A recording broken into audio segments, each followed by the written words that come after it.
ভীষণভাবে কারো কাছ থেকে ঠকে যাওয়ার পর, কারো কাছ থেকে চরম প্রতারণার শিকার হওয়ার পর, ভালোবাসার মানুষটি হঠাৎ করে হাত ছেড়ে দিকে চলে যাওয়ার পর, গভীর সম্পর্ক থেকে দম করে কথা বলা বন্ধ করে সব কিছু থেকে ব্লক করে দেওয়ার পর, মনের মধ্যেই শুধু এই প্রশ্নগুলি উকি দেবে, কী দোষ ছিল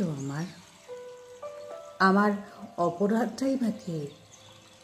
আমার সাথেই বা কেন এমন হলো? হ্যাঁ, ঠিক এই প্রশ্নগুলোই, এই পৃথিবীর কোটি কোটি মানুষের মতোই এই প্রশ্নগুলি জমা হয়ে আছে।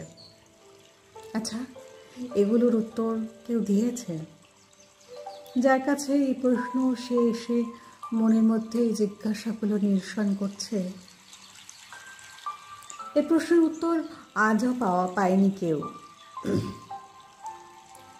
যারা সম্পর্কে সৎ থাকে, মন থেকে গভীরভাবে ভালোবাসে, নিজের ব্যস্ত সময় থেকে যাকে সময় দিয়ে পাশে থাকে, সহযোগিতা করে, বিপদের দিনে পাশে এসে দাঁড়ায়, তাদেরকে বিচ্ছিরিভাবে ঠকানো হয়, বিচ্ছিরিভাবে।